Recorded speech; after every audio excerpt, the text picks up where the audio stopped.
स्वागत है आपका कुंडली विद शीतल चैनल पर। प्यारे दोस्तों, आज मैं ग्रह युति का अपना सेशन चल रहा था, उसमें सीरीज चल रही है। उसमें ग्रह युति में सूर्य और गुरु की युति का मैं आपको बताने जा रही हूँ। सूर्य और गुरु की युति एक अच्छी युति मानी जाती है कुंडली में।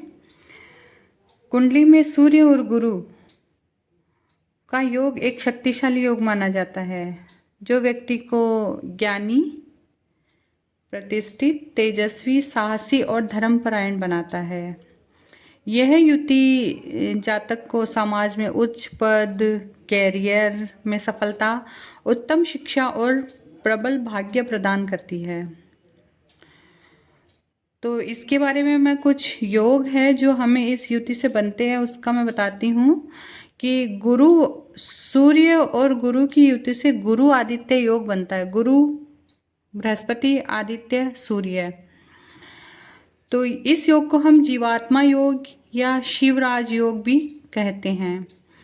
यह एक अत्यंत शुभ, सात्विक और प्रभावशाली युति है जो व्यक्ति को अपार ज्ञान, उच्च प्रतिष्ठा, नेतृत्व क्षमता और भाग्य में वृद्धि प्रदान करती है। यह युति कुंडली के किसी भी घर में बन सकती है, लेकिन पहले भाव में, पंचम भाव में, नवम भाव में और दसम भाव में यह युति बहुत अच्छा फल देती है। इसके अलावा अब हम जानेंगे कि 1 से लेकर 12 भाव में ये युति हमें क्या प्रभाव देती है। तो सबसे पहले हम लगन में चलते हैं। लगन में यह युति व्यक्ति को, लगन जैसे कि हमारा तन होता है, शरीर होता है, और सूर्य इस घर का राजा होता है। तो व्यक्ति तेजस्वी, ओजस्वी, ज्ञानी, नेतृत्व क्षमता से युक्त होता है। ऐसा जातक उदार होता है और आदर्शवादी होता है। सेकंड भाव में यह युति, जैसे कि ये कुटुंब का भाव है, वाणी का भाव है, धन संपत्ति का भाव है, तो धन संपत्ति में वृद्धि करता है, व्यक्ति को सुखी बनाती है ये युति सेकंड हाउस में। और पारिवारिक जीवन और अच्छी वाणी का स्वामी भी यहाँ पे ये युति जातक को बनाती है, और जातक धनी होता है, धनवान भी बनाती है। थर्ड हाउस जो छोटे भाई बहन और पराक्रम का भाव होता है, तो यहाँ पे छोटे भाई बहनों से संयोग, और व्यक्ति निडर होता है, साहसी होता है जातक। लेखन और मीडिया में उसे सफलता मिल सकती है। चतुर्थ भाव में जो हमें माता, वाहन, सुख, इन सब का भाव होता है, घर, संपत्ति, तो वाहन की सुख सुविधाओं से प्राप्ति दिलाता है, और माता का सुख भी यहाँ पे मिलता है व्यक्ति को, और संतान जो होती है वो बहुत ज्ञानवान संतान यहाँ पे जातक को मिलती है। पंचम भाव जो है सूर्य का अपना भाव होता है कालपुरुष की कुंडली में, तो यहाँ पे उच्च शिक्षा, और यहाँ पे अत्यंत शुभ माना जाती है ये युति। यहाँ पे उच्च शिक्षा, प्रबल भाग्य और मेधावी संतान का योग यहाँ पे सूर्य और गुरु की युति जातक को देती है। षष्ठम हाउस में जो रोग, रिपु, ऋण, शत्रु, इनका भाव होता है, शत्रुओं पर विजय मिलती है, प्रतियोगी परीक्षाओं में जातक सफलता प्राप्त करता है, और सरकारी नौकरी का योग यहाँ पे बनता है जातक का। और स्वास्थ्य के प्रति जागरूक रहना पड़ता है जातक को, स्वास्थ्य थोड़ा यहाँ पे गड़बड़ हो सकता है। सप्तम भाव है जो जीवन साथी और लाइफ पार्टनर और जो अपना व्यापार में साझेदारी होती है उसका भी भाव होता है।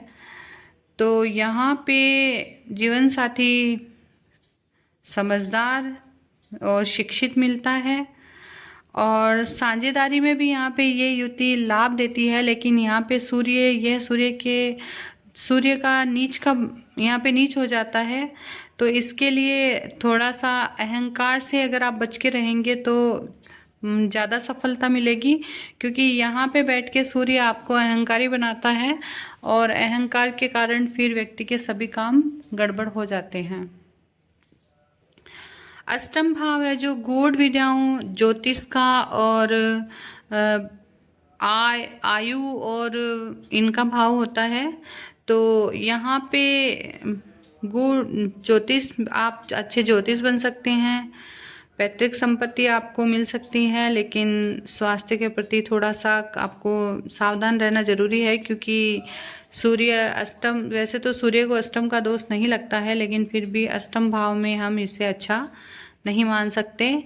और गुरु भी यहाँ पे कोई ज़्यादा बढ़िया नहीं माना जाता है। इससे आपको वैसे भी पता है 6, 8 और 12th हाउस ये हमारे कुंडली के अच्छे भाव नहीं माने जाते हैं। नवम भाव जो भाग्य भाव है अत्यंत शुभ है। यहाँ पे ये युति व्यक्ति भाग्यशाली होता है, धार्मिक होता है और पिता का बहुत आज्ञाकारी होता है, पिता का सम्मान करने वाला होता है, पिता की हर बात मानने वाला होता है और समाज में अत्यंत सम्मानित पद को यह यहाँ पे जातक प्राप्त करता है। दशम भाव जो हमारा करियर का भाव होता है, करियर में शीर्ष पद, सरकारी क्षेत्र से लाभ और नेता यहाँ पे व्यक्ति बन सकता है, बड़ा अधिकारी बन सकता है, क्योंकि सूर्य यहाँ पे उच्च का होता है। 10th हाउस में है जो सूर्य उच्च के फल देता है, तो यह युति यहाँ पे भी बहुत अच्छा काम करती है। 11th हाउस जो है आय का भाव है। यहाँ पे एक से अधिक स्रोत से आय मिलेगी आपको और मित्रों का साथ मिलेगा और आपकी जो भी इच्छा होगी ना, इच्छाओं की पूर्ति का यह भाव होता है, तो आपकी जो भी इच्छा होती है वो यहाँ से पूरी होगी।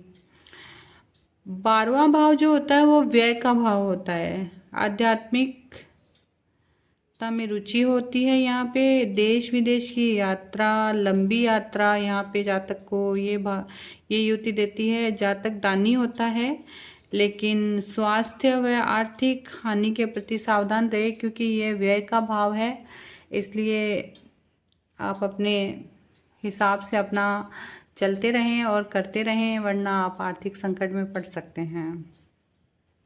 अब वो उपाय जो सभी लोग कर सकते हैं वो मैं आपको बता देती हूँ। यह युति जो है ना, जातक को आत्मविश्वासी बनाती है, लेकिन कभी कभी अहंकार भी दे सकती है। तो प्रतिदिन आप सूर्य को अर्घ दीजिए और बृहस्पति के लिए आप विष्णु सहस्त्र नाम का पाठ कर सकते हैं।